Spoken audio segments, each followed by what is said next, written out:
Yo, what's good everyone? Today I am going over 5 movement techs that if you master will greatly improve your mechanics and have 4-3 shitters getting dizzy trying to find you. If you enjoyed the video, leave a like, and if you want to see me go more in depth with other movement techs or make a movement guide, let me know in the comments below. Let's get started with the first tech. Okay, so first we have Mantle cancels, and now I'm gonna also throw Mantle crouches in here as well because they have similar inputs, but Mantle cancels are extremely easy to do. Literally anyone can do them. All you have to do is climb something that is taller than you, and as soon as you peek over, you hit your S or a backwards input and it cancels it. As you guys see, your hitbox barely shows when you do this properly. If you time it right, like the top of your head pretty much shows, and that's about it.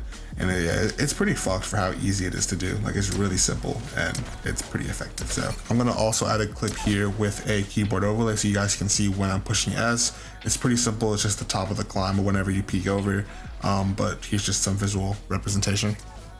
Now with mantle crouching, it gets a bit more advanced because now you have to incorporate the zipline as well. To mantle crouch, you jump off the zipline into the mantle, then you cancel the mantle with S, just like the mantle cancel. But now you have to look down, interact with the zipline, and then crouch off of it. Now one tip I learned from watching one of Treery's videos was to hold E until you crouch off the zipline. For some reason it just feels better and I feel like I'm more consistent whenever I do that. So just go and try that out, and yeah, now on to the next tech. So for the next tech, we have fatigue bouncing, which is easily one of my favorite movement techs in the game. If you watch any of my content, you've 100% seen me fatigue bounce. This is one of my favorite techs. I think it's really fun to do. Fatigue bouncing allows you to infinitely wall bounce while being in a fatigue state. To get into a fatigue state, first you have to enter a jump input. After the first jump, you'll notice that the following jumps are a lot smaller. You use these jumps to connect to the wall while holding a directional key and then hop off to complete the fatigue bounce. Something really cool with fatigue bouncing that you can do is chaining them together and then tap strafing like this, which kind of bakes the enemy into like actually shooting you. And this is the third person POV of that, and it looks absolutely nuts. As you can see, no one's gonna really expect you to do this and then slide out on them like that. Like, that's gonna pretty much kill 90% of the people that you fight. You can do a lot of nutty stuff with fatigue bouncing, so just try different things, experiment, and let's get to the third movement tech. Okay, for the third tech, we have Supergliding. I have a full guide on my channel that goes in depth on what a Superglide is and how to do it, but for now, I'll go over it briefly in this video.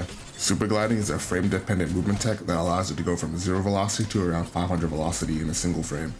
To Superglide, you first must climb a ledge, and at the very top of the climb, you have to hit your jump, then crouch input, almost at the same time, but make sure that the jump input comes first. It's pretty difficult to time, but with practice you can do these very consistently. And with Supergliding, there's a lot of different ways you can use it to manipulate your hitbox and gain momentum, to then do different strafes like snake strafing, or even do weird things like 360 Superglides. For the fourth movement tech, we have Faide sliding or Insta-Sliding. This is also a pretty simple mechanic to learn, but requires a little bit of timing. To perform an Insta-Slide, you must have your weapons holstered. When your weapon is holstered, it makes it so you're able to slide after taking 1 step in comparison to around 3 with your weapon out. Now, either from a crouch or a stand-up position, you take 1 step and then slide jump into a tap strafe or just slide jump at the enemy. Now I'm going to show some examples on how I like using Insta-Sliding. Doing things like chaining it with lurches or fatigue bounces are very effective in breaking roller players' ankles. Okay, so for the fifth and final movement tech, we have Mantle Jumping. As you can see from the third person POV, it is pretty fucking nuts, honestly. It doesn't even look real. It's definitely one of the most difficult movement techs in the game, in my opinion. So don't get discouraged if you can't do it right away or it takes a little bit longer for you to get used to, because it is pretty fucking hard and the timing is pretty tough. Okay, so to do a mantle jump, first you have to jump off the zip line and then mantle the ledge. Cancel it with your S or backwards input. Then what you're going to do is look down or up and then super jump. You're able to look upwards, but just beware of what is above your head when you're doing so. If you can get comfortable and consistent enough with mantle jumping, you can also set up evac towers near certain ledges. You can also mantle jump with those as well.